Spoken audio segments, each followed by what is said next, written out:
AHQ continuing esports tradition by banning Azir. They're going for the longest ban streak of a single champion. Mordekaiser would like to catch up, and Gangplank banned again. So out of the last 17 games, 16 of them have had GP and Mord now banned on the red side. SKT broke that trend by banning it blue previously, but what will their last ban be? Yeah, just poor westdoor, man. Doesn't like playing Azir, bans it all the time, then he gets nerfed, he's like, okay, that's off the list. And then right before Worlds, people start playing it again. So trying to set up for an Elise first pick here. The question is, will SK Telecom let them have it? Or are you going to ban Elise and try and force some potentially deeper jungle pools? Well, Jinx and Fizz are both up, both of which were banned on blue side in the previous game. And final ban will interestingly be the Jinx. Yeah, this gives Bang a Kalista if he wants to as a trade. So now AHQ Esports Cup need to see what do we value more, aggressive AD carry, aggressive jungler. It will be the Elise. I think it's the smart choice overall. But it doesn't really put Bengi in any compromising position. There's plenty of champions he can play. Yeah, taking that Gragas too, you come in with that initiation, you could break up the fight, which sets up Kalista very, very nicely, just to get a target in that backline, continue to hop around and get the Ren damage in, and it will be the Kalista for Bang. Yeah, the problem is, do you take Alistar away from Wolf? Not really, because he doesn't lane that well into a Kalista. It's like a shotgun lane. You need to kill her in one blow or you're done for. So in that sense, we may just see Albis pick Thresh again, and I like this Thresh, honestly. Combined with Elise, there's a lot of outplay potential. Well, his death sentences were particularly good. Talking about Bang, undefeated on Kalista, still 11-0 in professional play to this point in his competitive history, but the Tristana's up, and a lot of people like that pick into the Kalista. I just love this lane. If you run Ignite on support, Tristana, Thresh, you need to flash aggressively at one point with Thresh to really win that matchup, but you can tear down a Kalista and just out-trade her, because especially since the nerfs, on every auto attack except maybe the first two, Tristana just wins the trade. The only way Kalista wins the trade is an auto Q proc with E on a minion to reset then. And coming into this, it's not just that matchup. Obviously, SK Telecom knows they picked into this matchup in the last game, favoring it themselves, but it's about that dragon control, that objective that SKT really, really likes to play around. And the Tahm Kench. And this solves all your problems if you get all in at one point, if you get that mark from Tristana. I believe the Tristana AoE doesn't actually do damage to the Kalista in Tahm Kench. I believe it works like that. People have different opinions, so I will actually track it right here. But in my games, when I played against Tahm Kench, I didn't do any damage as Tristana. Coming in, also the Ryze being hovered right now, and that is going to be a flex pick for SK Telecom. So a deceptive draft on the red side. It was banned out by AHQ in the first game of this series. Hey, I read Reddit. Tahm Kench is also a flex pick if Faker wants to run an AP middle. Also jungle. Bengi's been playing it on a US solo queue in that jungling role, so we don't know where it's going yet. Deficio is a firm believer in Tahm Kench jungle. I'm putting words in his mouth. I'll let him explain it next time he's on air. But yes, we're expecting that Tahm Kench to be support for SKT. And the last times Faker played Ryze, he kind of got into a bit of a troublesome situation that he was the one first being focused and he couldn't deal as much damage as his teammates because he was still scaling up.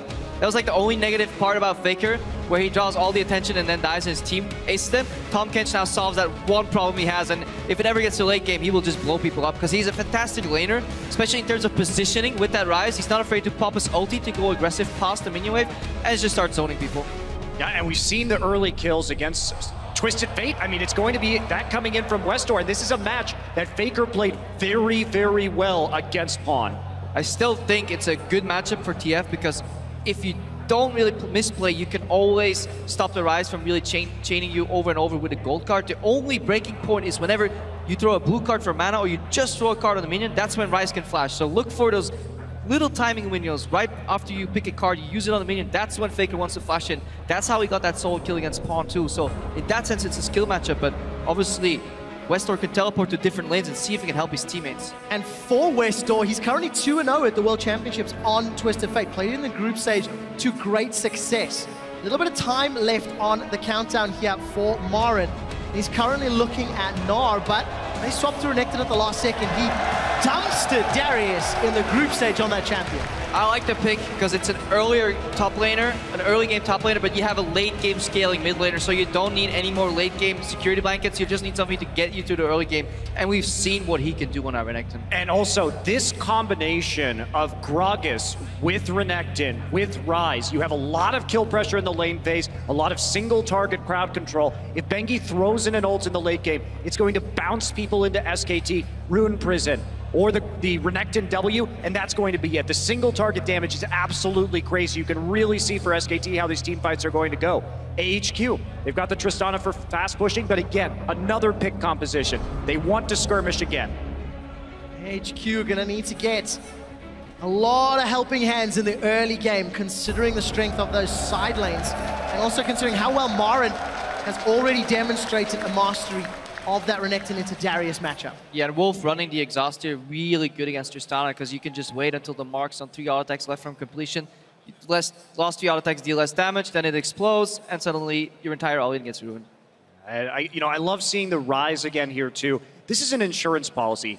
This is the 3rd game that Faker will be playing Ryze here at this World Championship. You noted that yes, they have the early game top laner, and so they have a very smooth power curve, and Faker can just take over the game should it go to 40 minutes. Yep, heading into the next game right here. Tweet at LoL Esports if you think AHQ is going to win, hashtag AHQ. And if you like us, think SKT is going to take it, hashtag SKT win. Well, we'll find out shortly. We're loading up onto the Rift for game 2 of this best of 5. SKT with an early advantage out the gates. And they've got themselves an early lane strength in MaRin's top lane. On an Albis, can you make up the deficit against Bang and Wolf? You know, I'm a bit intrigued to see Wolf play the Tahm Kench here because it's not something he's really shown before. Coming in, he didn't play it in the group stage, he didn't play it in Korea. So the mind games are going to be real coming into the semifinal match if SKT does go through, but they have at least started to show something else. It also just gives you an extra practice game.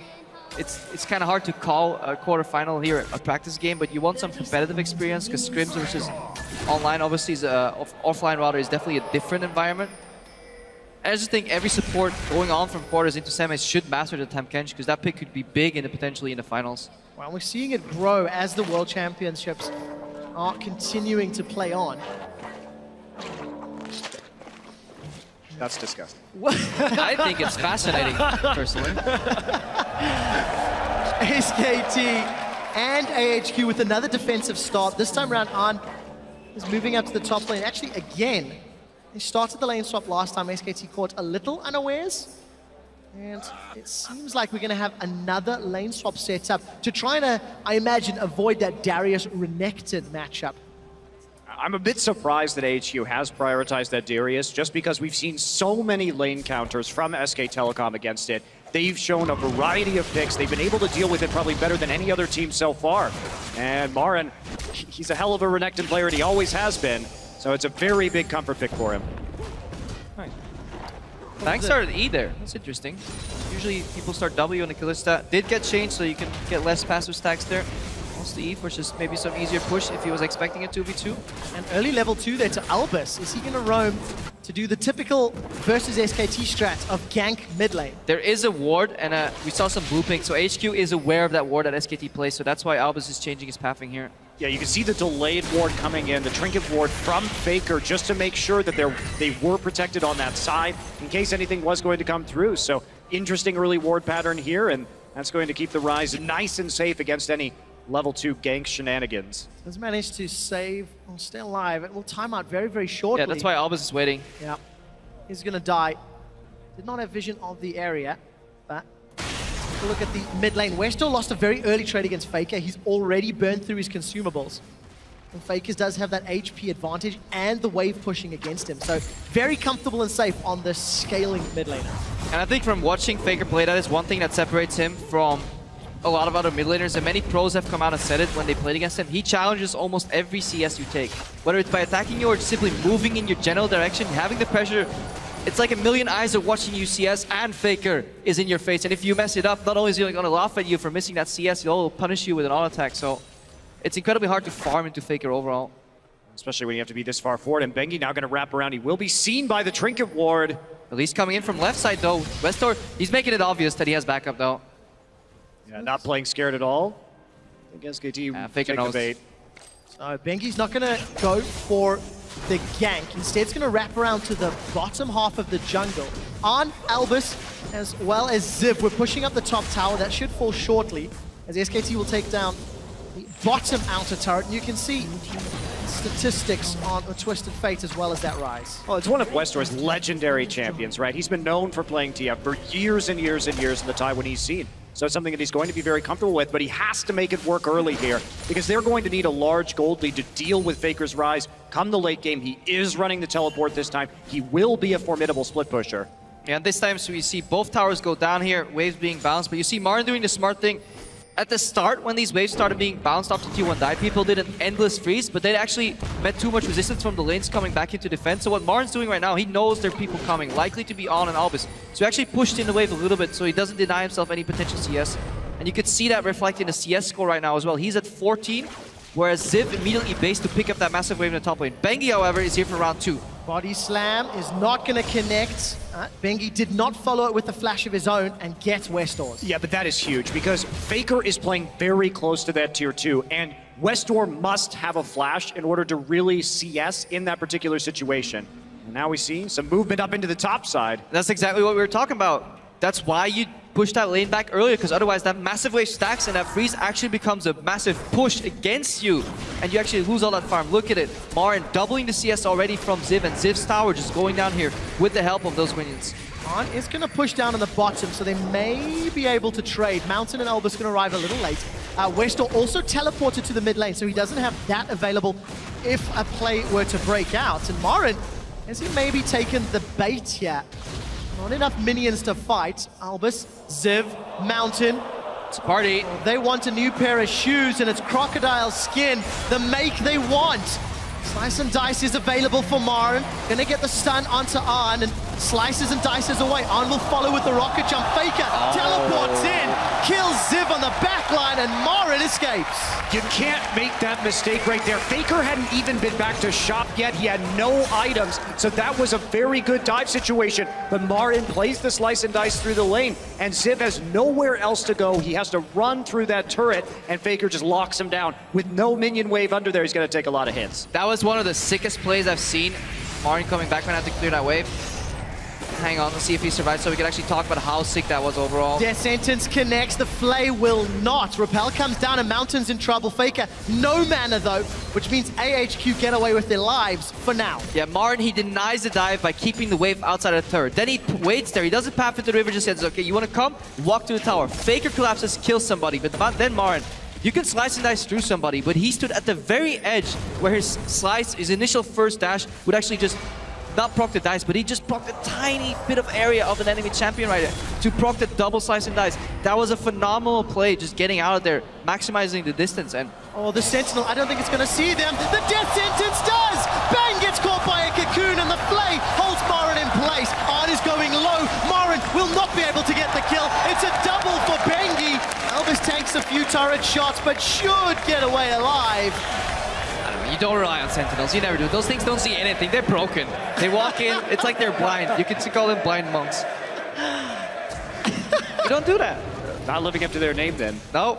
So to be fair, twice now Bang has been caught by a death sentence from the bush. And Albis has been standing in, yes, last game and this game, but it results in 2 deaths and a tower for AHQ and a swing in the gold lead. Yeah, this is exactly why you don't do that. I mean, whoop, saw that one coming from a mile away. And then, you know, by the way, if you're an AD carry, you know that there's a chance to be like, I mean, come on, how likely is it that they're still in this rush? I really want some CS. Everybody talks about Faker and MaRin farming so well. Bit of a push up here, and there's a stun onto Ziv. Ziv turns around for a moment, but Bengi's here. The body slam connects. Ziv's going low, gets a decimate heal, and flashes forward, finds the lantern. Albis looks for the death sentence, but will not find it. Scores a 3-pointer between the posts. The minion wave continues to get shoved in, but flash burn for Ziv. We also have to look at what's going on in the mid lane here. Faker's TP is down, so is westdoor's, but his ult is up. You can see that as they start to make that play, Faker begins to push very aggressively into that mid lane to prevent the TP from actually coming through and reinforcements on the top side. Wolf is... Who's in trouble here, actually? It's Mountain, and a quiet taste. Wolf is gonna spit him back out. The Repel's got nowhere to go, but westdoor wants to help. Cocoon and Gold Card have landed. Bang, flashes forward, now has double buffs. Gold Card will hold him in place for a little while longer, but Bang will find two. Will not be able to get shut down. Kill credit to Wolf with the regurgitate. And SKT just regain control. Yeah, and if you pick TF into a late game scaling matchup, you need to make that first ultimate count. You need to get a kill, potentially an objective in the tower. All westdoor does is just sacrifice one more kill to that Tahm Kench here. Really solid play here by Bang and Wolf. Good synergy already. Kalista, Tahm Kench, you can see why it's such an important lane if they can close the gap on you. We saw Origin yesterday do the Kalista Tahm Kench combo. Yep. Somebody alive and pull them back with that Fate's Call. Bengi's going to be a bit cheeky to take these Krags. There was no vision on him. And AHQ none the wiser, losing one of their camps. But lagging a little bit behind in vision here. We haven't seen those side stones coming out from the junglers yet. So there's not actually anything you can really take right there. The control really hasn't been grasped yet by either of these teams. And then the problem lies here again, reactive play, reactive Destiny from westdoor instead of a proactive play where you really want to set up that gank and you play with incomplete information, then you need to play with respect. If you don't, then you find yourself in situations where you lose your one global, your ticket to a kill, and then SKT picks up another dragon. Easily secured on Albis and Ziv. They're looking for MaRin, but they will not go for the dive. There's actually deep vision for AHQ all the way through the jungle and the lane in the top half, the top quadrant that they decide against. And they're just working with the deep vision they have on the bottom right side of the map. That's why you see MaRin go back. At the start, people got cross-mapped very often. Origin for a team actually got cross-mapped sometimes. Faker wants to go in, card goes down and he pops westdoor. Will not be able to find the overload connect as it hits a minion. And that means westdoor is forced to flash defensively. You have to be so careful about that. You can't make those kind of errors. He saw Pawn die in a very similar way. You know Faker's not going to take a moment to really pull the trigger on that flash and go after you. And not having a flash on westdoor is very consequential because of the single target CC on SK Telecom. It makes him so vulnerable. That is one of the keys to this mid lane. We're talking about Renektno, Ryze, Tahm Kench. He has to have that flash up or he's a dead man walking. Yeah. Now, the onus is, it's all on Albis right now to pull him out with Lantern if he gets aggressed upon. You can really see the trigger for Faker right there. Card comes out, instant flash right off. Still will have the support of Albis' Lantern, but nobody from SKT is going to look for aggression there. Instead, they're grouping up to look for vision. AHQ have a momentary numbers advantage. Flash over the wall from Bengi, instantly gets devoured by Wolf. And another Destiny. Yeah, and you have to, SKT, they see just Gragas getting caught out right there, and they take no risks. Flash over, go straight into Tahm Kench, run away, and that denies any follow-up by AHQ. They put themselves in a risky situation, but they instantly back out. Tongue lash onto On. Wolf with Bang, or Bengi rather, just behind him. Bang is down in the bottom lane. The teleport's coming in here. Let's take a look what AHQ can do. Faker's charging up that passive and expended the TP. Deep vision gained, but not a lot more, but it does allow them to loop around, do the same play again, and punish AHQ in the future. I mean, it wasn't the greatest TP, obviously. It was a reaction to Wolf getting hooked, but they still have the pressure. They get more wards down there. They're able to push up to the tier 2 and start to get some damage down onto that mid lane turret. So the TP is expended, but they are getting something for it. Yeah, the main matchup here that is really faltering for HQ is westdoor against Faker. 0 proactive TPs, 0 proactive Destinies, 2 for 2 used. SKT forced to fight when they're all relatively close to back each other up. Every time any member of SKT takes a risk, except Bang maybe facing a rush, there's already somebody ready to help him on the map. You see Bengi go in, he has backup. You see Wolf go in, Bengi backs him up. They're working as a team. Yeah. Doing it again.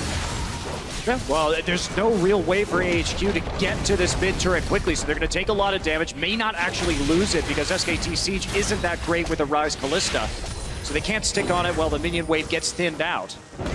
That Luckily for SKT, there's a ward very deep in AHQ's jungle. Mountain's trying to clear out what he can.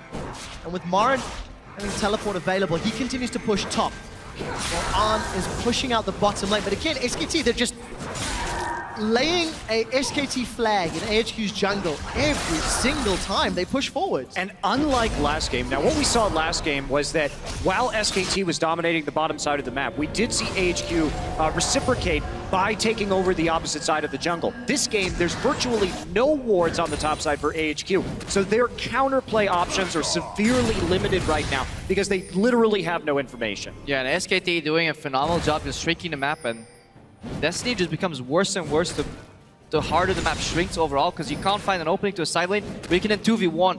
Even if Destiny's in right now, there's always another member from SKT close enough.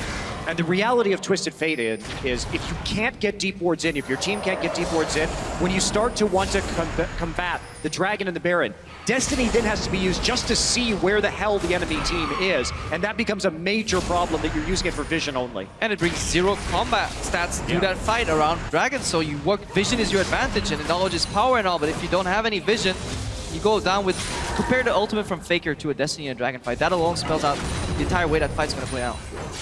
Luckily for AHQ, this wave pushing bottom has brought a little bit of vision in the jungle. Unfortunately for AHQ, SKT have started to clear that out already. 1 minute and 20 seconds until this next Dragon spawns. SKT secured the first one, and Faker's just going to use that desperate power to shove the wave in as quickly as possible. Even going to get westdoor to TP again, not proactively, defensively. Yeah, and it's so frustrating for AHQ. Whenever they clear a pink ward, 2 more take its place. Hail ward drop. Hail ward drop. I want one of those. I assume as a support player you'd love that item. Yeah. Just double up every time. Whenever you lose one, your Sightstone just gets 2 wards back, right? Balanced. Makes for very exciting games against WE.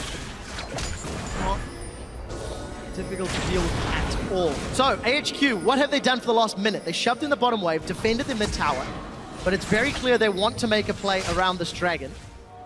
It's just become a ward war for information. SKT doesn't really need this Dragon. They've got #1. They're scaling. westdoor caught out a little bit. Or maybe the other way around. Bengi, in fact, in a little bit of trouble. Albis has flash. Good explosive cost, but the satchel rather, will secure the kill. So numbers advantage to AHQ. westdoor is low on mana. If a fight continues to break out, Ziv has arrived. Fate's Call now pulls the catfish in. A big tool to keep Wolf alive is no longer available, and AHQ may make a play for the Dragon. AHQ did a really good job of pushing up all the lanes before that happened. SKT still around the side. Here comes the ult from Tahm Kench. Let's take a look. Missile Voyage is going to bring him into territory, but SKT flash over the wall. Ziv will lose his life as AHQ secure Dragon. SKT may be able to get a tower out of the deal as well, so advantage SKT. And that's what they do so well. Whenever they lose a member, they're still willing to look for an opening and immediately act on it. They don't hesitate. They don't fall back out of the area assuming everything is lost. SKT so good to find these little picks whenever they concede a Dragon or a kill. Well, and they don't need that Dragon either. With Dragon #1, they have the scaling advantage in this game. Faker already has 2 kills. He's been up in CS this entire game, and he is scaling with the tier, with the Rod of Ages. So the fact that he is winning his lane right now, and that we're seeing approximate parity in gold, indeed SKT a little bit ahead. There's no Dragon snowball quickly here for AHQ. So this is a good situation for them to be in. There's no need to fight that Dragon, especially after Bengi gets picked off. Safe, smart play from SKT. This time around, westdoor does not have the same CS disadvantage that we saw from game 1, despite the fact that he's been flashless multiple times. The only problem is he spent all of his time on the back foot defending his farm, and now westdoor may get caught out. He's in so much trouble. Bengi has been pinged out, but there's no play left for westdoor to get out of here. No, there is not. The barrel comes out from Bengi. A body slam is going to be enough. The kill will get secured by Bengi. 2 assists for SKT. Yeah, Bengi doesn't go in with the body slam either, because that is the only way that westdoor can get out, flashing over the body slam. So he just holds, waits for force flash, then chases with body slam.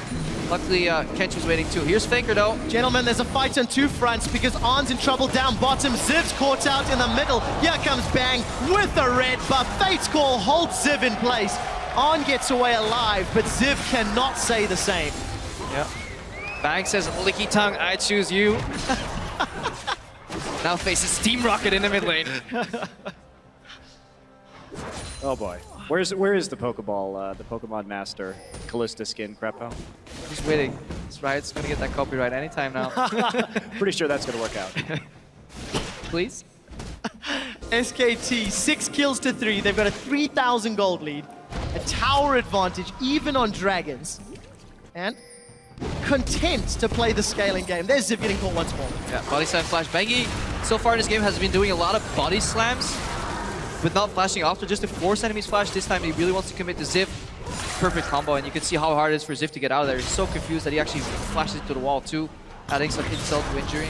Well, he wasn't even that far out either. It's hard to... He was playing on the far side of the lane, away from Bengi, where he knew Bengi was. He wasn't that far out from the turret, and he didn't know that Bang was running down the mid lane right there. So very well executed play, but you have to hit that flash body slam before, and then straight into the ultimate. So he wasn't even playing dangerously in that situation. Just got outplayed on the map by SKT.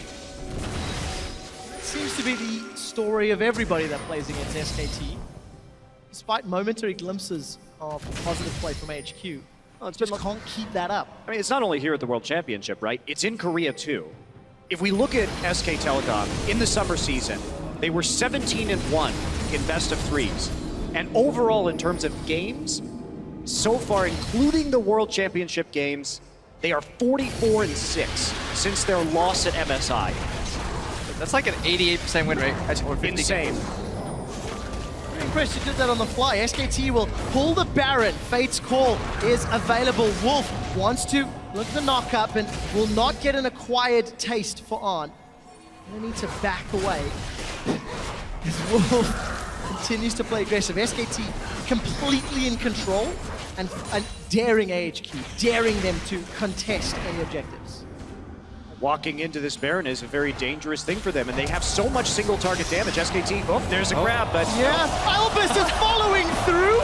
Bang is gonna get spat out, and the double TP comes down for SKT. Faker and MaRin, they're looking for blood. Defensive flashes as westdoor's arrive, and the Abyssal Voyage will deliver to westdoor. Mountainsmen split from the herd as Arn is in the river. Faker should get one more. Mountain gets away. Smites for a little heal. westdoor killed by MaRin. Arn's gonna try recall in the bushes, and it's just retreat, scatter, and pray for your lives. Arn will find Bang. Devour's available, and Wolf eats him, saving Bang. No damage. Spits him back out, and there's no damage. Crippo was right. The barrel bonk comes down, and Arn is out for the third of the fight. I love how everybody is holding their breath. Is he gonna die? Is it gonna happen? No. No, because this is SKT, it doesn't happen. Also, we did see a spider was squashed in the jungle. The corpse of Mountain unable to escape. I just love that interaction where Tahm Kench eats his AD carry, including the chain. He just keeps on hanging on there. And then it's support syndrome, right? It's like my mind's telling me no, but... We've discussed this before. You don't fish for catfish with a hook. You noodle, you stick your arm in there, so Blitzcrank is the counter, not Thresh. Go in there. Hang on, Faker again, part 2. Albis learned his lesson right now at SKT. This Baron's going low. This is close. SKT secure Baron, but Ziv is the sacrificial lamb. He gets taken out. westdoor left for dead. Double kill to Faker. And it looked scary for a brief moment. And gentlemen, start your clocks. The 3-minute timer to Nexus defeat is on. Take a look at what happened here, and that's not how you fish for catfish, so here's the problem. Tries to reel him in. He is fishing for Kalista, though. He gets an involuntary catfish, which is the worst type of catfish. The involuntary catfish is the most deadly, is that right?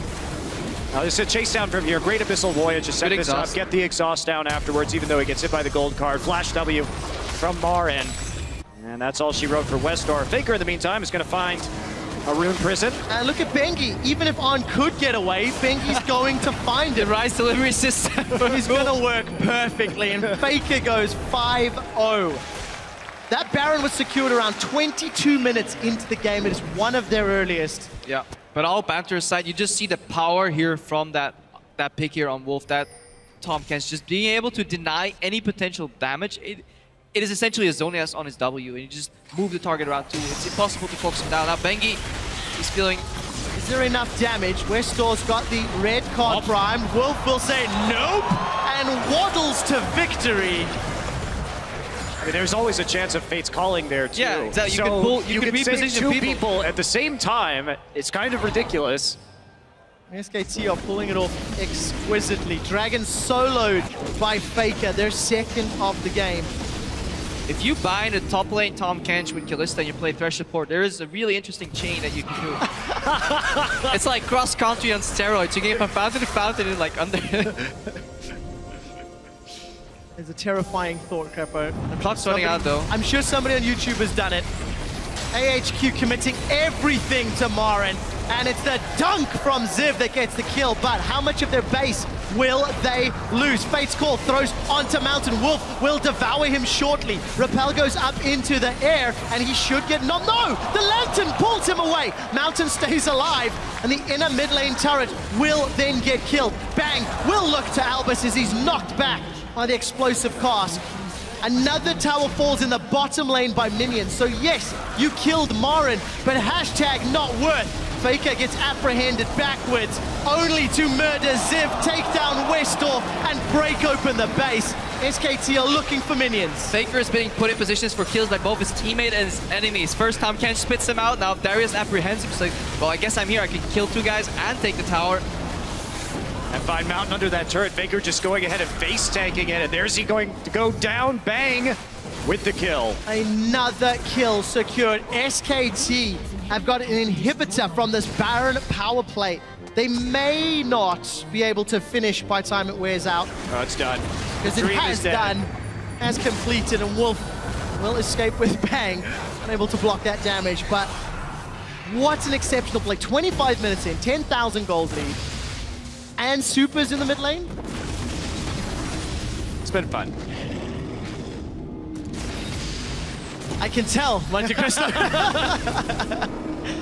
But it really is a beauty to watch, just how great SKT play the map, play the skirmishes. Every call seems the right one. I just feel so bad for Albis. It is already hard to land death sentences. Land them on Korean players is even harder. Flashing and then landing them on Korean players is even harder. When you do that, you really should be rewarded with a kill, and then Tahm Kench is like, oh. Nope. Total denial there, and Faker teleporting into the base. hello. And the Abyssal Voyage. Oh my. Albis is in so much trouble. westdoor will get a gold card into Faker, only to lose his entire HP bar. Exhaust will hold Albis in place for a while longer as Wolf looks to single him out. Gets the Devour, will regurgitate into Bengi's waiting hands. Body Bengi. slam comes over the wall. And Fate's Core pulls him back out. Another knockup can come out here from Bang and Wolf. They decide not to go under the tower, instead playing it safe and going top. No one's gonna be mad. You don't interfere with supportive combat. You have to do the one-on-one. Just watch them. They're just going to transfer right into this top side right now. MaRin pushing the way forward. So some very aggressive teleport slash Tahm Kench ultimate plays right there. Nearly get a kill, or do get a kill rather, and then moving down and finishing off another inhibitor. And with super minions in the base, SKT look to secure another Nexus. Ziv is being focused, and despite the death sentence, finding Wolf, the rest of SKT are destroying the turrets. Bang is hunting for westdoor. They're going way deep. An auto attack plus flash secures it, and SKT peel backwards. Body slam will find AHQ, but they're on the defensive. Everybody is being killed, even under the fountain. SKT are one game away from a semi-final placement and a battle against Origin. Well, another solid win for SKT. They really amped it up that time. Much cleaner play after the warm-up. They get the Ryze once again. Even though they were starting on that red side and we had so many bans coming out from AHQ, they let it through. And Faker really delivers, gets absolutely huge on that champion. And when is SKT actually going to lose a game at this World Championship? I don't know. Maybe never, according to most. In terms of this particular match, though, the lane swap for AHQ helped hide Ziv a little bit. MaRin did not have that same level of dominance that he did the last time Renektno into Darius. But it didn't matter because Faker just got so far ahead on Ryze so early. Well, that's the thing about SKT, right? someone else steps up. We've seen what happens in the group stage when Faker is focused down early. MaRin gets massive. He's the one who's carrying the game. If everything doesn't go to plan, if they don't get that Renektno and Darius 1v1 and start snowballing early, well, Ryze is there in the mid lane. Again, the insurance policy, he gets big, the game is over. Also, AHQ is simply not playing to their strengths. They're running a double teleport composition with a TF ultimate. That is triple global, and they're just not utilizing it to make any proactive picks here overall on the map. So the first two Destinies both were reactive. Once with full vision, he actually still ported in and died to a 2v2 there. Really well played, obviously, by Bang and Wolf, but you have to question westdoor in terms of champion picks and the way he's utilizing him. If he wants to go full-on assassin, pick Ignite, try and 1v1 Faker. Many have tried, many have fallen, but at least you did something. There's only one chance left, potentially. And if AHQ want to stand a chance, they have to pull off a magnificent reverse sweep to break down the 2-0 that SKT have earned.